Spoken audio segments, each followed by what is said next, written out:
Some mysteries are destined to fade into history, but others refuse to stay buried.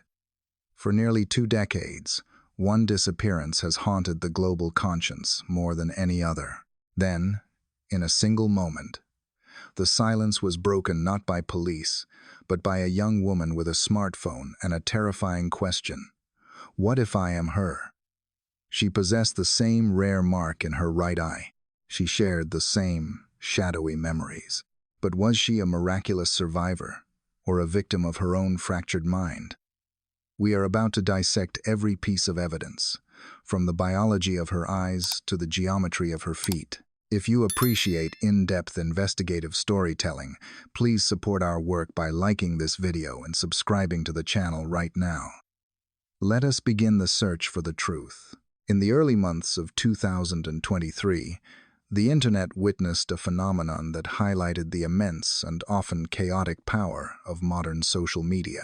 It began quietly, with the creation of a single profile on Instagram. But within a matter of days, it had evolved into a global conversation that crossed borders, languages, and time zones. The handle was simple, yet provocative. It read, "I am Madeleine." This was not merely a username.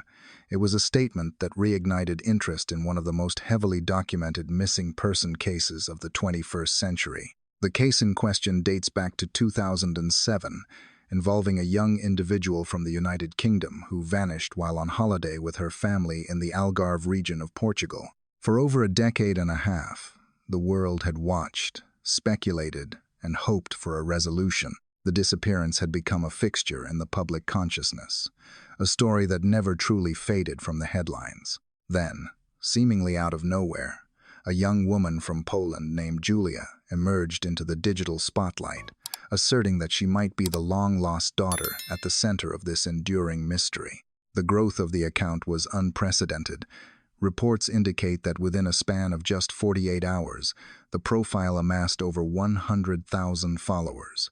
This rapid accumulation of an audience speaks to the deep-seated human desire for closure in cases that have long remained unsolved.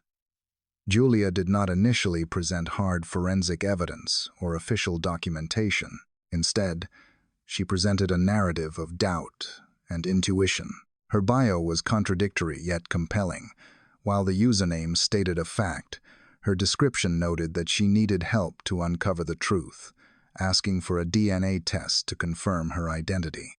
This story gained its initial momentum not through traditional news outlets or police press conferences, but through the algorithmic engines of TikTok and Instagram. Users began sharing her posts, dissecting her claims, and creating their own content analyzing the situation.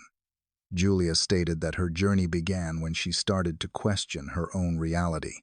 She spoke of a feeling that she did not belong within her current family structure in Poland. She mentioned gaps in her memory, a phenomenon she described as post-traumatic amnesia, which left her with almost no recollection of her early years. What made her claim resonate with so many people was the visual evidence she curated. Julia posted side-by-side comparisons of her own facial features against the famous photographs of the missing individual. She focused intensely on specific biomarkers. The most significant of these was a rare defect in the iris of the right eye, a distinct feature that the missing daughter was known to have. Julia claimed to possess the exact same mark, along with specific moles on her leg and face that appeared to match the widely circulated descriptions of the missing person. According to her account, this public campaign was a last resort. Julia asserted that she had attempted to follow official channels before turning to the internet. She claimed to have contacted authorities in Poland, the United Kingdom, and Portugal, as well as international police organizations. In her narrative, these institutions dismissed her concerns, leaving her feeling invisible and unheard. She recounted a conversation with a Polish official who allegedly promised to forward her report to English authorities, yet she received no response. It was this perceived silence from the justice system that pushed her to the court of public opinion.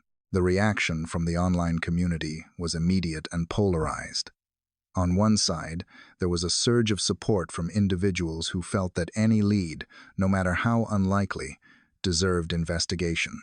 These observers argued that the physical similarities were too striking to ignore and that a young woman in distress deserved to be taken seriously. On the other side, there was skepticism and concern. Experts and commentators noted the statistical improbability of the claim, pointing out the age difference.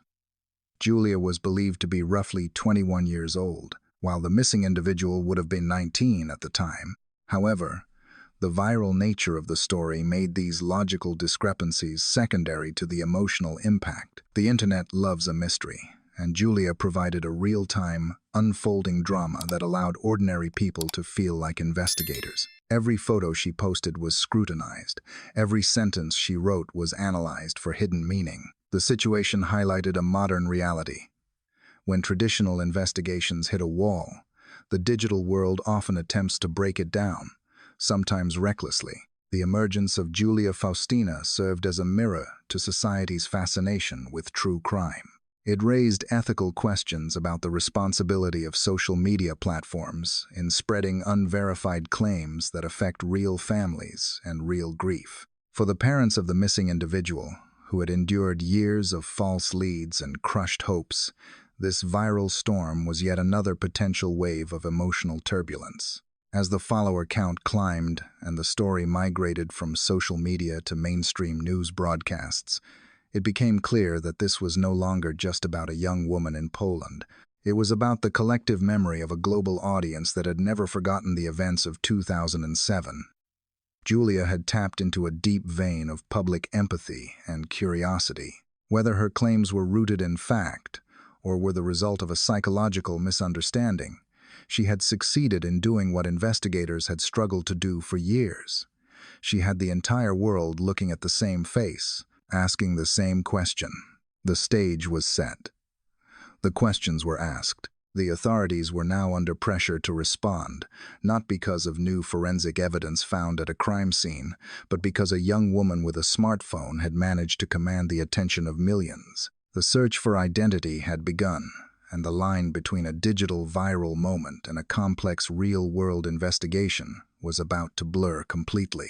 To understand why a young woman living in Poland would suddenly believe she was the central figure in a high-profile disappearance case from Portugal, one must look beyond the physical similarities and delve into the internal narrative she constructed.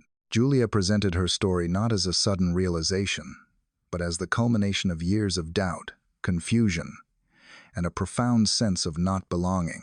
Her testimony painted a picture of a life lived in a psychological fog, where the foundations of her identity felt unstable and the history provided by her family did not align with her own intuition. This internal conflict is often the starting point for those who seek answers in the lives of missing individuals, driven by a need to fill the voids in their own personal histories.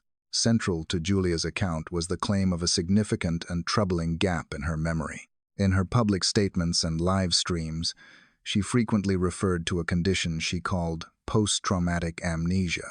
She asserted that she could recall almost nothing from her early years, a blank slate that she found deeply suspicious. While it is scientifically accepted that few adults retain clear memories from their earliest developmental stages, Julia described a complete absence of recollection that extended further than usual. This void was not merely a lack of detail. It was, in her view, a dark space where her true identity had been hidden. She explained that she had been in therapy for a considerable time, dealing with depression and other emotional challenges, and it was during this process of introspection that she began to analyze the silence surrounding her childhood. The narrative deepened when Julia described her relationship with her parents. She spoke of a lingering feeling that she was different from her family members, a sensation of estrangement that often plagues those who question their lineage. According to her account, she began to suspect that her parents were keeping a secret from her, a suspicion that grew into a conviction that she might not biologically belong to them. This is a powerful psychological driver. When an individual feels disconnected from their immediate environment, they often look outward, scanning the world for a place where they might fit. For Julia, that search led her to the famous case of the missing daughter from the United Kingdom. The tension within her family became a focal point of her public disclosure. To support her claims, Julia released screenshots of digital conversations allegedly held with her mother. These exchanges offered a rare and raw glimpse into the domestic turmoil caused by her investigation. In these messages, her mother reacted with intense frustration and dismissal. When Julia pressed for photographs of her mother during pregnancy or pictures from her own early childhood, her mother reportedly replied that she did not have them readily available or that they were stored away in a garage.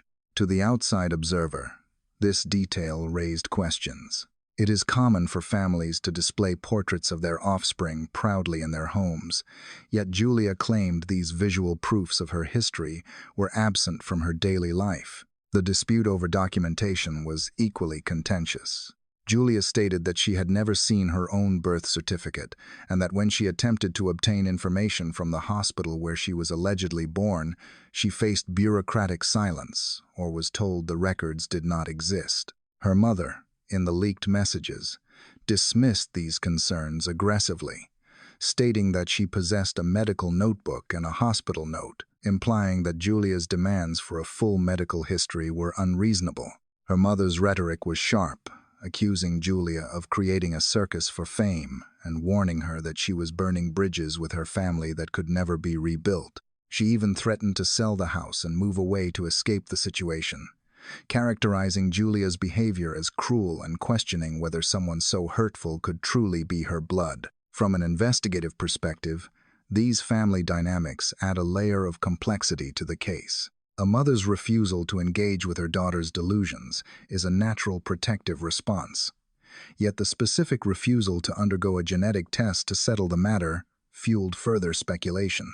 Julia argued that if she were truly their daughter, a simple DNA test would resolve the crisis instantly.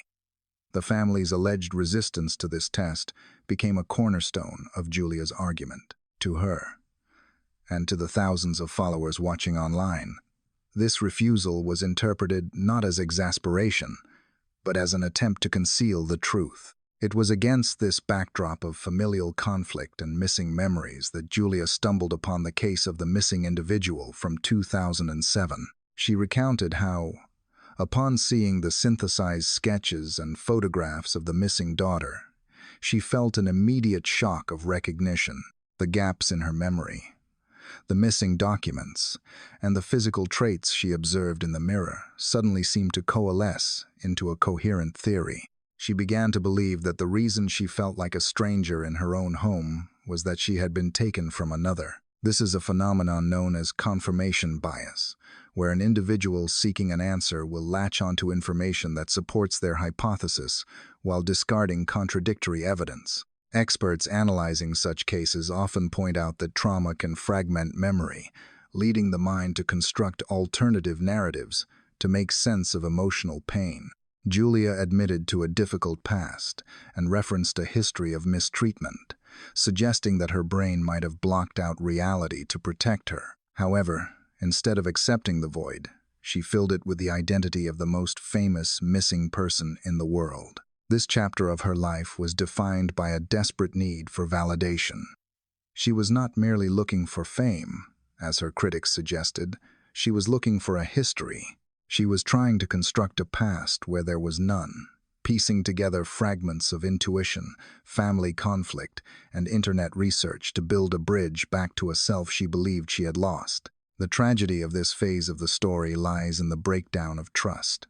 Whether Julia was correct or mistaken, the undeniable fact was that a deep chasm had opened between her and the people who raised her. Her mother's texts revealed a family pushed to its breaking point, dealing with a member who was systematically dismantling their shared history in front of a global audience. Julia's conviction that her parents were essentially strangers to her drove her to bypass them entirely, turning instead to the police and eventually to social media to find the parents she believed were waiting for her.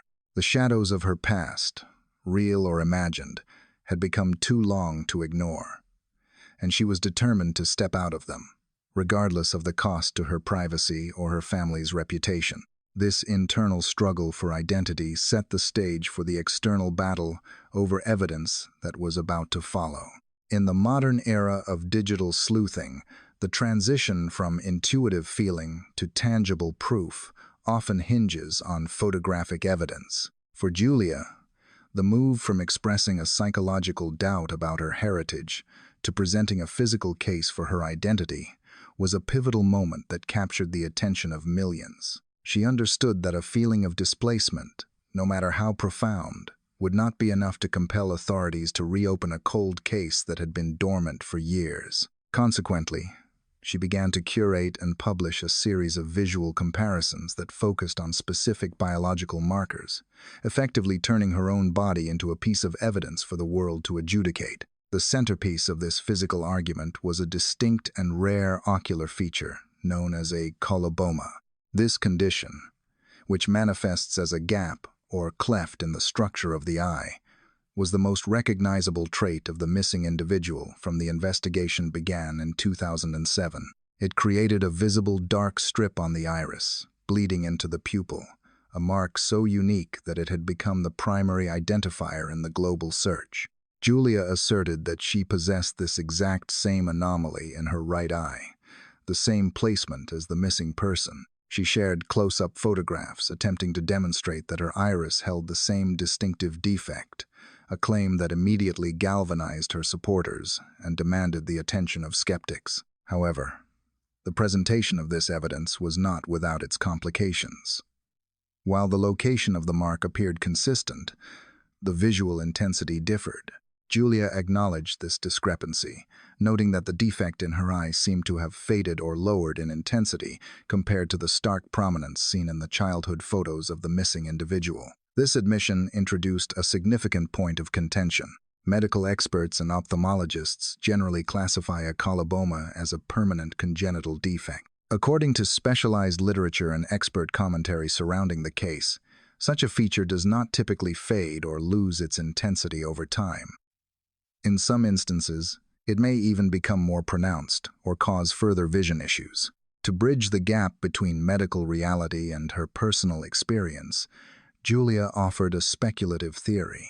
She suggested to her audience that the fading might be the result of a surgical intervention intended to mask her identity.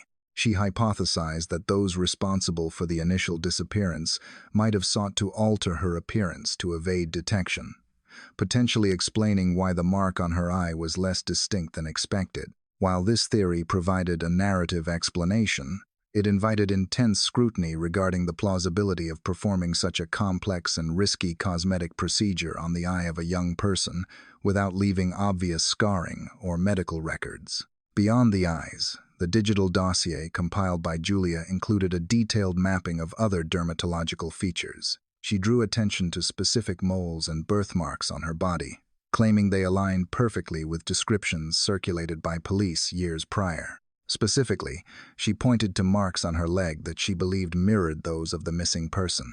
In the world of forensic identification, the constellation of moles can be a powerful tool, as their placement is random and unique to an individual. By placing photos of her own limbs side by side with zoomed-in crops from the original case files, she created a compelling visual argument that bypassed logical skepticism and appealed directly to the visual cortex of the viewer.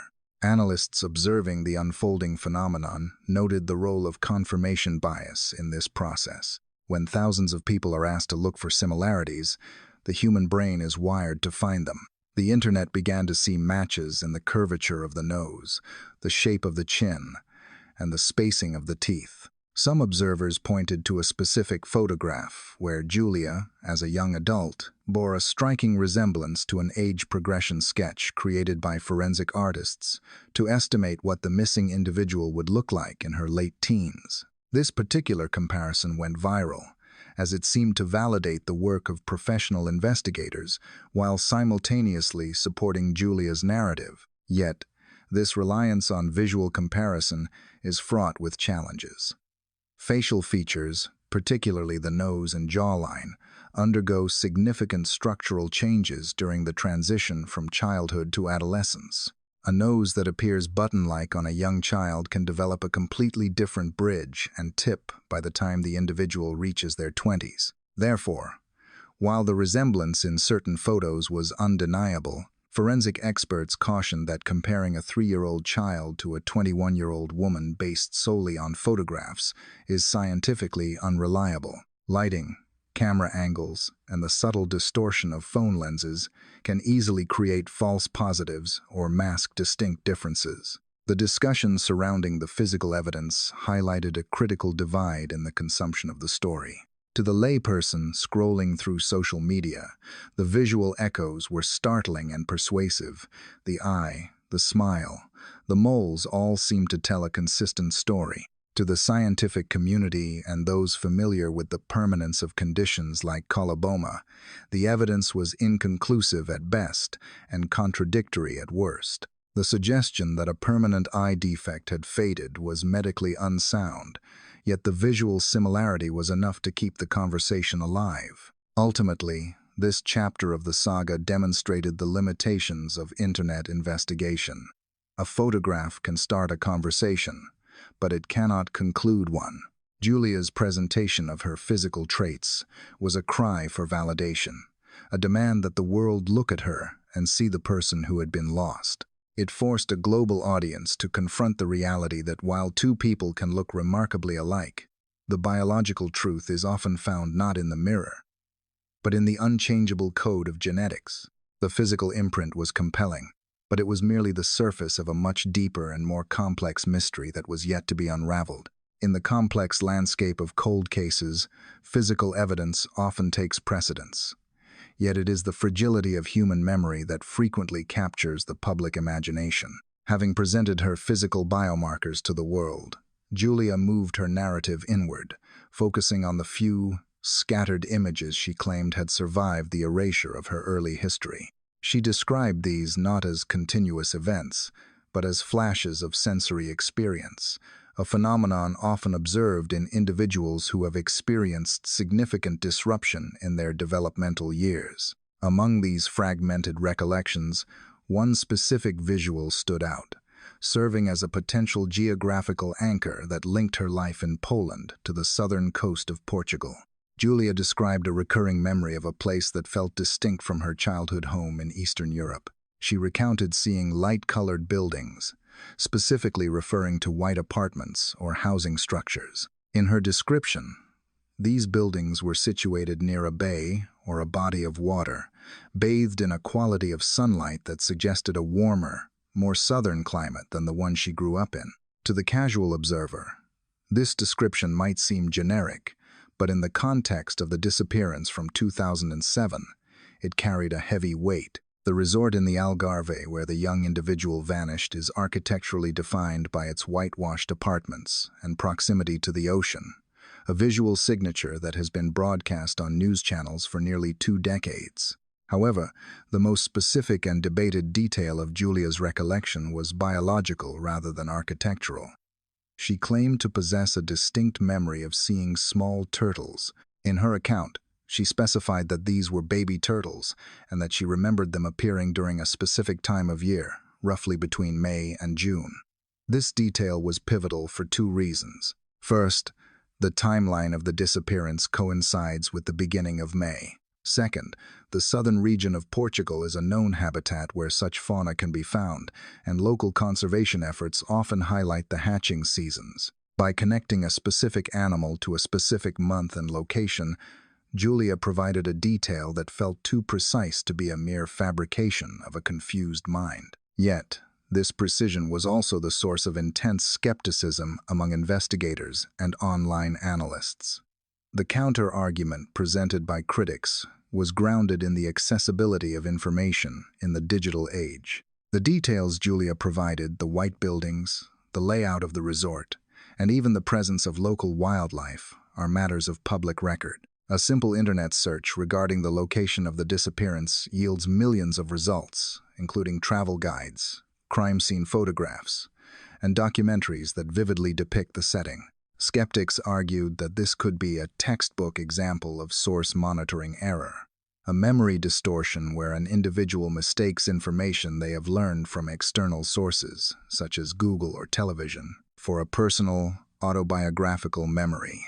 The question facing the audience was whether Julia had genuinely recovered a repressed memory from her earliest years, or if she had subconsciously internalized the vast amount of data available about the case. Psychological experts often note that while children begin to form memories at a very early stage, usually around the second or third year of life, these memories are often impressionistic and prone to decay without reinforcement. For a person to recall a specific species of animal and the architectural style of a building from such a young age is statistically rare, though not entirely impossible. The skepticism is compounded by the fact that the mind, when seeking to fill a void of identity, is highly suggestible and capable of weaving external narratives into personal history. Julia also included a more surreal element in her recollection, describing a woman standing on a stage, perhaps in a bar or entertainment venue, wearing a costume that resembled folk attire. This detail adds a layer of complexity to the narrative. Unlike the white buildings, which are easily verified as part of the resort's geography, the woman in the costume is a fleeting, almost dreamlike image. It is consistent with the type of entertainment often provided at family holiday resorts in Europe, yet it lacks the verifiable solidity of the other claims. It sits in the uncomfortable space between a genuine flashback and a constructed dream. The analysis of these memories reveals the central tension of the entire saga. On one hand, there is the compelling emotional truth of a young woman who genuinely believes she remembers a life in a warmer, coastal land.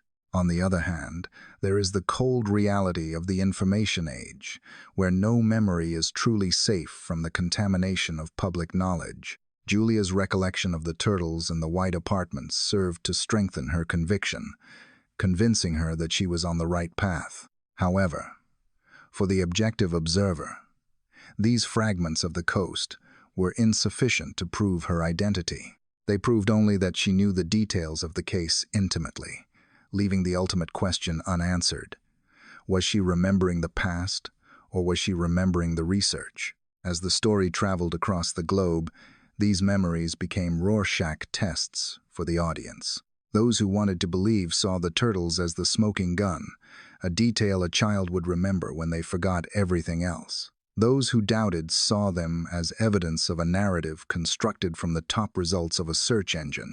The truth remained elusive, hidden somewhere between the biology of trauma and the psychology of suggestion, as the world waited for something more concrete than the white walls of a distant memory. As the digital fervor surrounding Julia's case reached a fever pitch, the focus of the investigation inevitably shifted from the public square of social media to the private intimacy of the family home. While the world debated biomarkers and geographical memories, a parallel and far more personal drama was unfolding behind closed doors in Poland. This chapter of the saga did not play out in press conferences or police stations, but in the silent, tension-filled spaces of a fractured household and the digital text exchanges that would eventually be broadcast to the world. The central conflict here was not just about identity, but about the fundamental trust between a parent and their offspring. Julia's narrative was built heavily on the premise that her questions regarding her heritage were met not with reassurance, but with hostility and evasion. To substantiate her claims, she took the drastic step of releasing private communications she alleged were between herself and her mother. These transcripts provided a window into a family dynamic that appeared to be collapsing under the weight of the accusations. In these exchanges, Julia pressed for simple, tangible proofs of her early history. Photographs of her mother during pregnancy or images of herself from the earliest stages of her life. In most families, such requests would be met with nostalgia and the retrieval of family albums. However, according to the records shared by Julia, the response she received was defensive and dismissive. The mother's alleged responses were sharp and filled with frustration. She reportedly told Julia that she was crossing a line and creating a circus for the sake of fame. The messages indicated a refusal to engage with the core request, with the mother stating that the family had no intention of submitting to a genetic test. This refusal became a lightning rod for online speculation. For the thousands of observers following the case, the logic seemed binary and inescapable. If Julia was indeed their biological daughter, A simple DNA test would silence the global speculation instantly. The refusal to take this step was interpreted by many not as a defense of privacy, but as an admission that there was something to hide. One of the most peculiar details to emerge from this domestic dispute concerned the location of the family's photographic history. In the released messages, the mother claimed that the photos of Julia's early years were not in the house, but were stored away in a garage. This detail struck a discordant note with investigators and the public alike. It is a common cultural practice to display images of one's offspring within the living space, serving as a visual timeline of growth and belonging. The idea that these specific records were relegated to a storage area outside the main home fed into the narrative that Julia was treated differently or that her past was something to be concealed rather than celebrated. Furthermore, the dispute extended to official documentation. Julia asserted that she had never seen her own birth certificate, a fundamental document of identity. She described attempts to contact the hospital where she was supposedly born, only to be told, according to her version of events, that there were no records of her birth at that facility. Her mother countered this by insisting she possessed a medical notebook and a hospital note, implying that Julia's demands for a full medical history were unnecessary. The mother's rhetoric in these texts was severe. She accused Julia of leaving ashes behind her and warned that she was destroying family relationships to the point where no one would answer her calls. She even threatened to sell their home and move away to escape the situation, a statement that highlighted the extreme level of stress the family was enduring. From an objective, analytical perspective, this breakdown in communication presents two distinct possibilities. The first is the one embraced by Julia and her supporters, that the anger and the lack of documentation are evidence of a dark secret, potentially linking her to the missing individual from the high-profile case.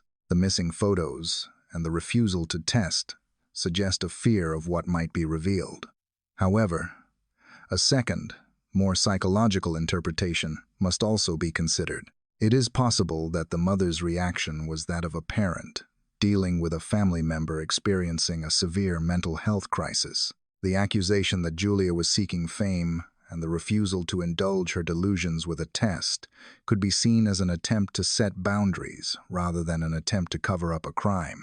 The mother's text, questioning whether someone so cruel could be of her own blood, reveals the deep emotional wound inflicted by the public nature of these claims. To have one's parenthood questioned on a global stage is a profound violation of privacy. Yet, the specific language used referencing the lack of medical history and the storage of photos provided enough ambiguity to keep the mystery alive. It transformed the mother from a private figure into a character in the public mystery, dissected by strangers who viewed her refusal to cooperate as an obstruction of justice. This chapter of the story underscores the tragedy that often accompanies such viral investigations. Regardless of whether Julia is the missing person or not, the immediate result was the alienation of a young woman from her support system. The family's silence was not just about hidden secrets.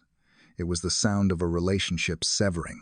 Julia's pursuit of a global truth came at the cost of her domestic reality, leaving her isolated and more determined than ever to find a new family, one she believed was waiting for her in another country. The refusal of the Polish family to provide the genetic key to the lock meant that the door remained closed, forcing Julia and the world to look for other ways to pry it open. As the investigation into Julia's claims deepened, the narrative expanded beyond the boundaries of a search for identity and entered the darker territory of criminal accusation. While the initial focus had been on the resemblance between two young women, a new and more volatile chapter emerged when Julia introduced a specific suspect into the public discourse. This development shifted the tone of the saga from a family dispute to a potential breakthrough in a criminal investigation. Julia alleged that her past was linked to a figure from Germany, a connection that she believed provided the missing link between her life in Poland and the disappearance that occurred in Portugal over a decade and a half ago. The crux of this new theory revolved around a surname that is well known to those familiar with the original case files, Ney. Julia claimed that during her process of recovering repressed memories and analyzing her childhood, she realized that a man who had been significant in her early life shared this specific last name. In the annals of the official investigation, a German individual named Martin Ney had been flagged as a person of interest. Julia posited that a man she knew from her past was potentially related to this suspect. This was not merely a coincidence in her eyes. It was the key that unlocked the entire mystery. According to Julia's testimony, this individual was not a distant stranger but a figure embedded within her own extended family structure.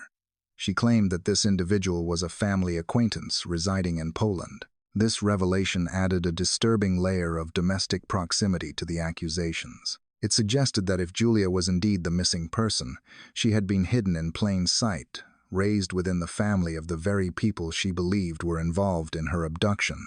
Julia claimed that the topic of her past mistreatment was avoided within the family, yet she recalled her father mentioning at one point that this man had a troubling history.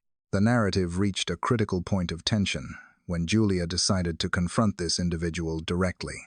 She described an encounter where she approached him, armed with her newfound suspicions. In her account of this meeting, she stated that she knew his secret and his connection to the name Martin. The reaction she described was not one of confusion, but of aggression. Julia alleged that upon being confronted with this information, the man reacted with hostility and aggression. To her supporters, this violent response was interpreted as a defensive mechanism of a guilty man. However, skeptics noted that such a reaction could also be the response of an elderly individual feeling threatened or harassed by confused accusations. Julia also detailed a conversation with her grandmother that she believed contained a significant verbal slip, often referred to in investigative circles as guilty knowledge. Julia claimed that when she brought up the subject of the missing person and the suspect, her grandmother initially stated that she did not know who the missing girl was. However, as the conversation progressed and the grandmother became more agitated, she allegedly stated that the man was not involved in any kidnapping in Portugal. Julia highlighted this contradiction immediately.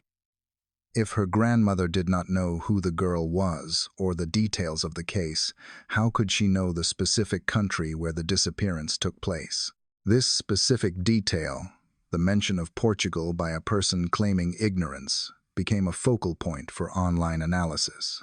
In the world of interrogation and statement analysis, volunteering information that should not be known is often flagged as a deception indicator.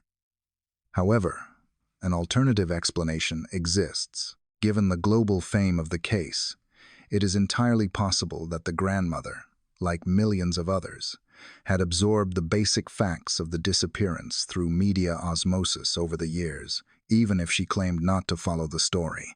The mention of Portugal might have been a slip of general knowledge rather than an admission of complicity. The introduction of the German connection also served to align Julia's story with one of the many theories pursued by official investigators over the years. The idea that the perpetrator might have been a drifter or a resident traversing Europe has long been a staple of the police inquiry. By placing a German national at the center of her trauma, Julia tapped into an existing narrative framework that made her story feel more plausible to those familiar with the case history. She drew parallels between the facial sketches of suspects and the man she knew, urging her followers to look past the aging process and see the structural similarities. However, the likelihood of a high-profile suspect living quietly in Poland, married into a local family, and evading the notice of international law enforcement for so long is statistically low.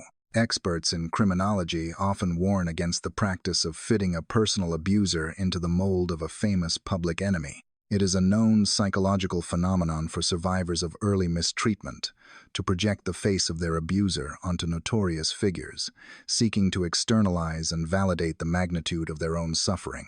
The man Julia accused may well have been a negative force in her life, as she claimed, without being the international fugitive sought by Scotland Yard. This chapter of the saga raised the stakes significantly. It moved the conversation from a request for a DNA test to a direct accusation of kidnapping and complicity against living individuals. It placed Julia in a precarious legal and ethical position. If she was right, she had cracked one of the biggest cases in modern history. If she was wrong, she had publicly accused her own family members of heinous crimes based on recovered memories and coincidence. The German connection provided a terrifying villain for the story, but it also invited a level of scrutiny that required more than just intuition to withstand. It required hard evidence that, at this stage, remained elusive. The web of suspicion was spreading, entangling generations and borders. But the central question of identity remained unresolved. While the emotional narrative of the search for identity is compelling, every investigation ultimately crashes against the hard, unyielding wall of data. In the case of Julia Faustina, this barrier appeared in the form of simple arithmetic, a discrepancy so fundamental that for many experts, it ended the debate before it truly began. The central issue was chronological. According to the official timeline of the disappearance, the missing individual from the United Kingdom would have been 19 years old at the time Julia stepped into the global spotlight. Julia, however, was approximately 21. This gap of roughly 2 years presents a biological and logistical chasm that is incredibly difficult to bridge. Yet it became the focal point of a fierce debate between believers and skeptics. Julia attempted to address this inconsistency head-on. She did not deny the discrepancy, but rather incorporated it into her theory of a grand conspiracy. In her public statements, she posited that her official birth date, recorded as the 20th of August in the year 2001, was a fabrication. Her argument was that if she had been taken from her original family, the perpetrators would have needed to create a new identity for her, which would inevitably involve falsifying her age to confuse authorities and evade detection. She claimed that she had never seen her original birth certificate and that the documents held by her family were potentially forged or obtained through irregular channels. To her supporters, this explanation was plausible. After all, hiding a high-profile missing person would require sophisticated deception. However, from an investigative standpoint, falsifying the age of a child by such a significant margin is fraught with complications. Developmental biology follows a rigorous clock. The physical milestones of a growing human dentition, bone growth, and puberty occur within specific windows. To pass a younger child off as someone 2 years older, or vice versa, during the rapid developmental phases of school age would be challenging.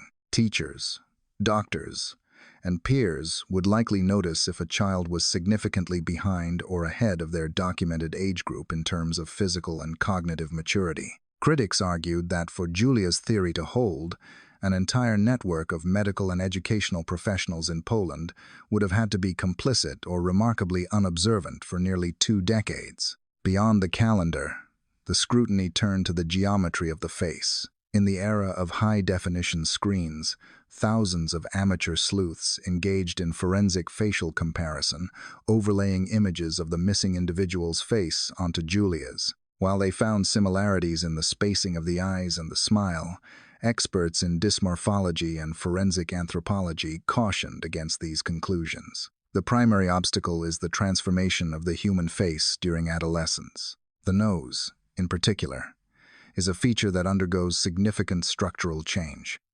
Research indicates that the nasal bridge and cartilage continue to grow and shape well into the late teens. Comparing the small, button-like nose of a toddler to the fully formed nose of a young woman is scientifically unreliable because the reference point has evolved. Sources analyzing the case pointed out that the nose of the missing individual in 2007 had a specific shape that would likely look very different after 16 years of growth. While Julia pointed to the similarities in her own facial structure as proof, skeptics noted that these similarities were often superficial or the result of careful camera angles. This phenomenon is known as pareidolia, a psychological effect where the human mind perceives a familiar pattern or face where none exists, or forces a match between 2 disparate images because the observer wants to see a connection. In this case, the collective desire of the internet to solve the mystery likely influenced the perception of resemblance, overriding the objective differences in bone structure. The debate also touched on the concept of confirmation bias in forensic identification. When an observer starts with the conclusion she is the missing girl, they will subconsciously filter out the features that do not match, such as the shape of the ear or the forehead, and hyper-focus on the features that do, like the smile or the eye defect.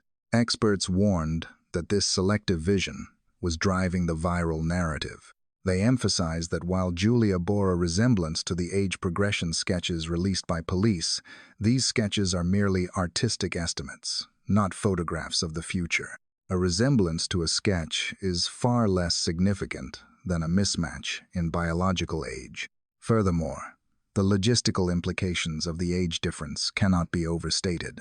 If Julia were indeed the missing individual, it would imply that she was attending school and interacting with society under a false age for her entire conscious life. It would mean that every medical checkup and dental exam failed to flag a discrepancy between her physical development and her paperwork. While not impossible in cases of severe isolation, Julia's own photos from her youth show her integrating with peers, attending school, and living a relatively visible life.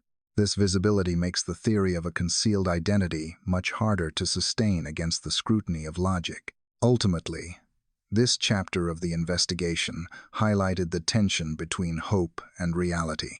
The public wanted to believe that the miracle had happened, that the lost daughter had been found, but the math stood as a stubborn sentry at the gate of truth.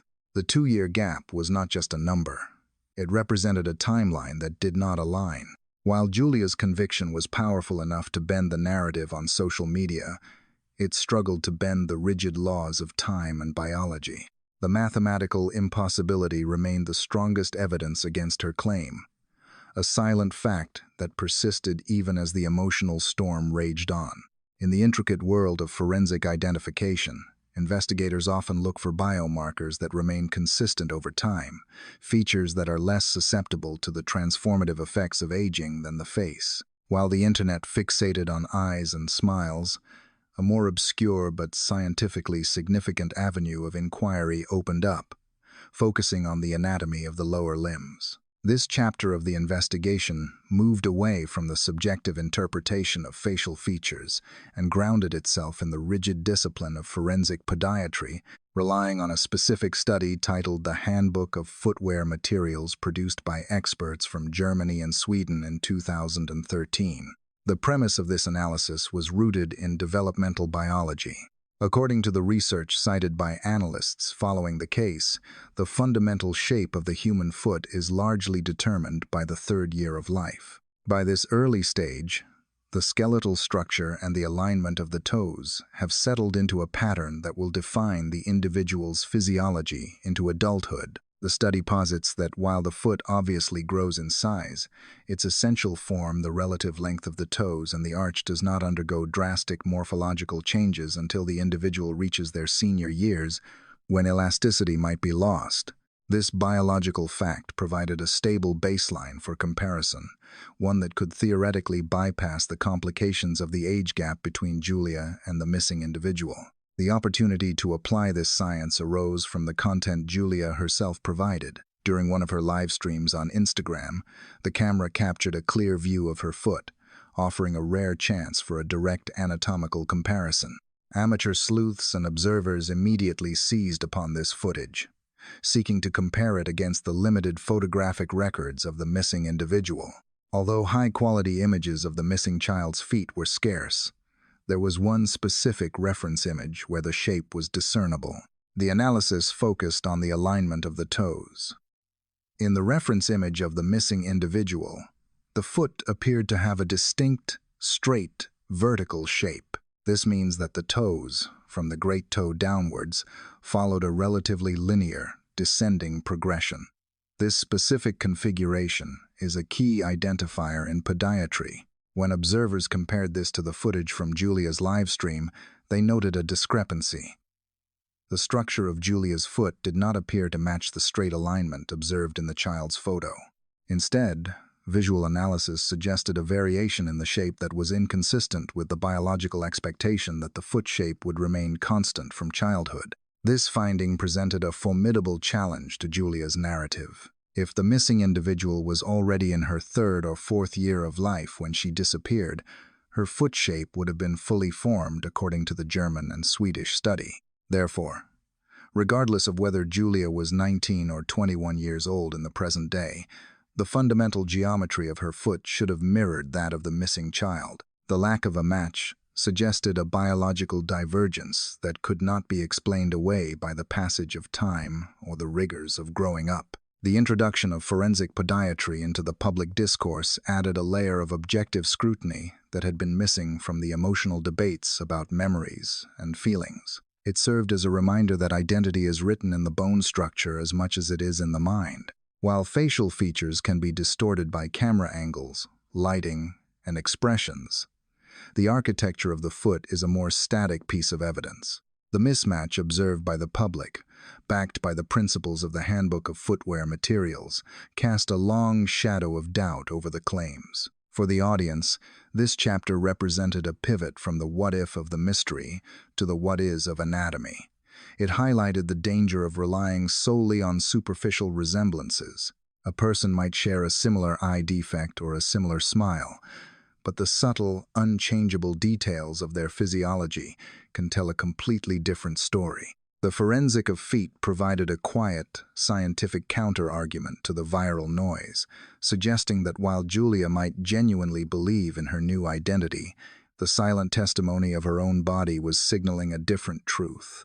The investigation was no longer just about who Julia felt she was.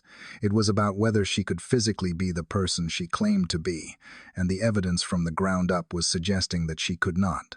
As the global conversation surrounding Julia's identity intensified, the collective scrutiny of the internet began to branch out in unexpected directions. While the primary focus remained anchored on the high-profile disappearance in Portugal from 2007, a segment of the online investigative community turned its attention to a different, yet equally tragic, cold case.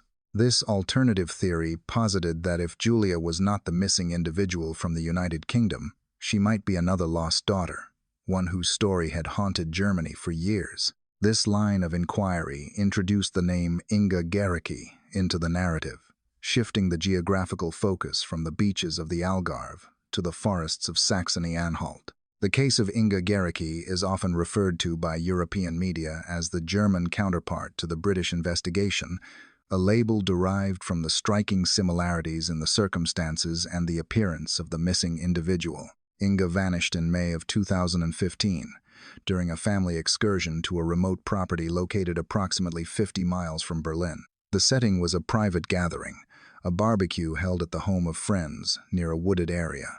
The narrative of her disappearance is chilling in its simplicity.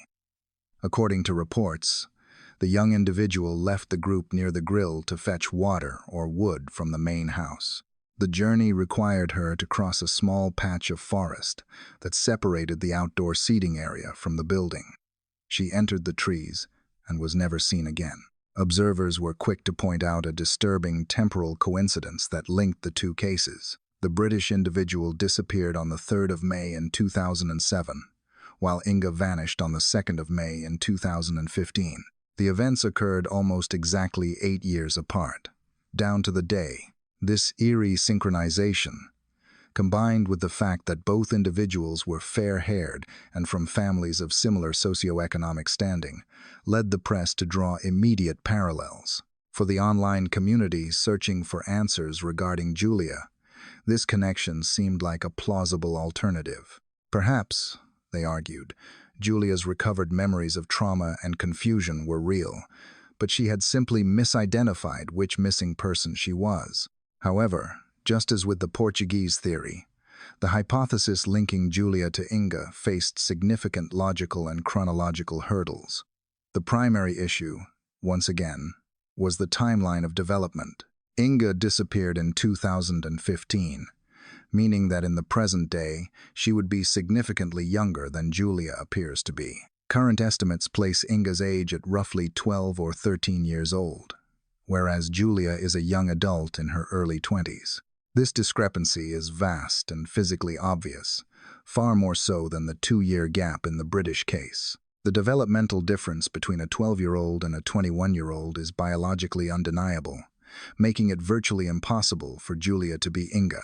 Despite this evident mismatch, the persistence of the theory highlights a psychological phenomenon often seen in high-profile investigations. The public's desire to solve multiple mysteries with a single key.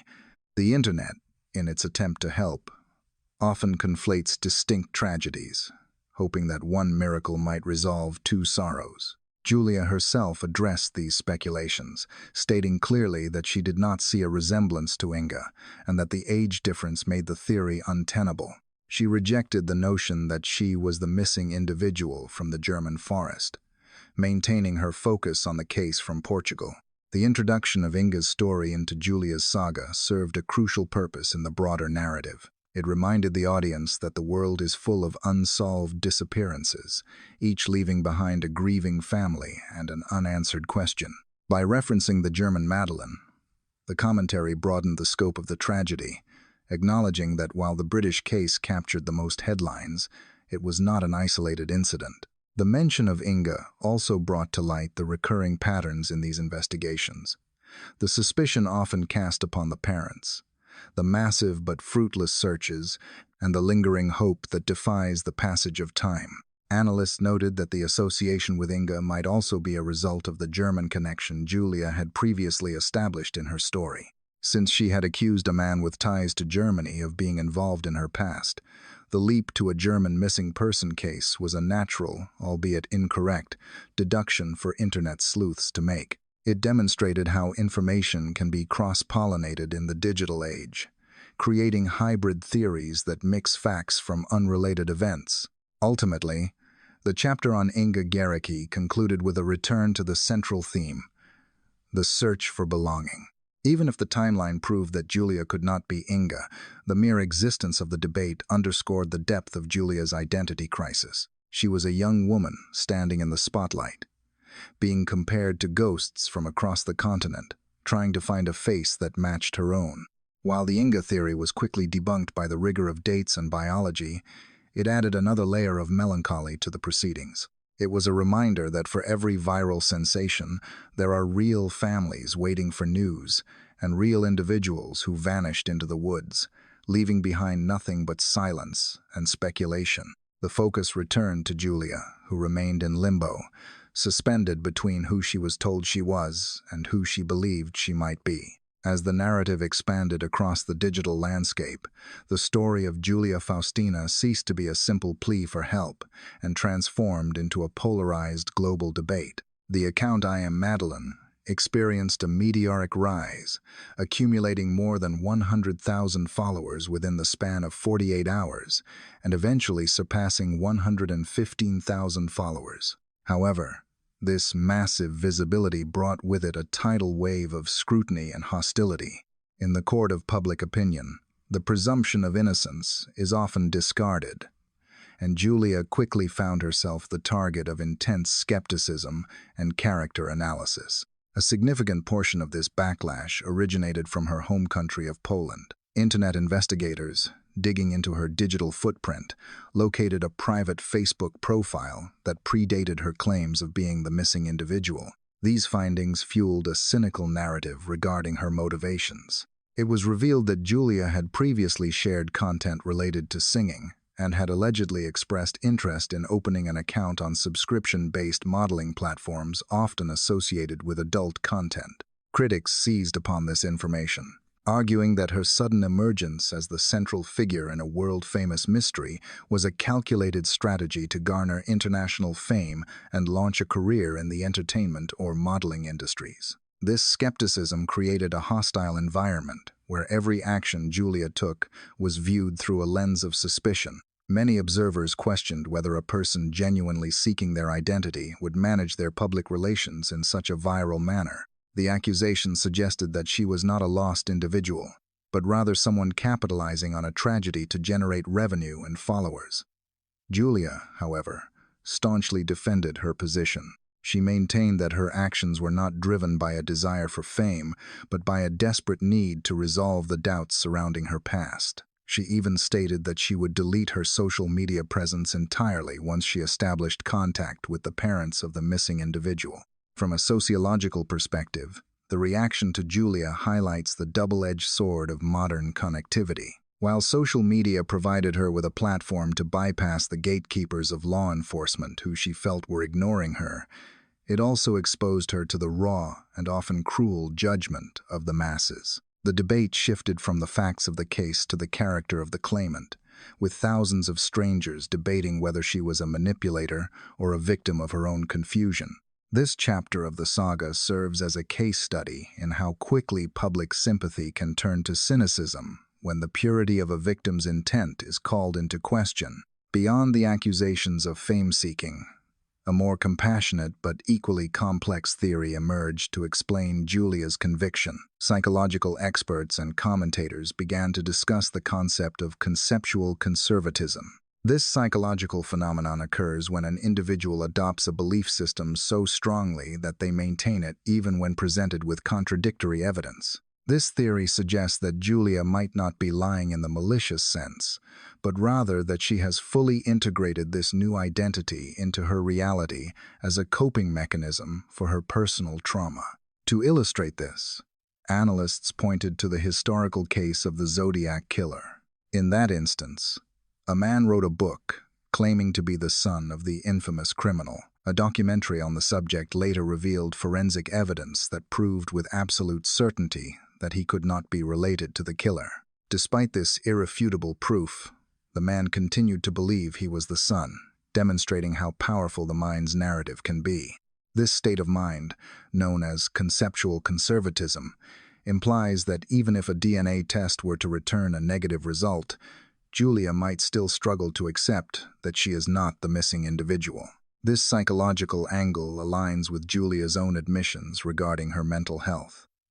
She openly discussed her history of therapy and the fact that she had begun to recover memories that had been previously blocked. It is a documented reality that the human mind, when subjected to severe stress or difficult circumstances in early life, can develop a form of amnesia to protect the psyche. Memories from the early developmental years can resurface decades later, sometimes in fragmented or distorted forms. Therefore, the narrative may not be one of deception, but of a mind trying to make sense of a fractured past.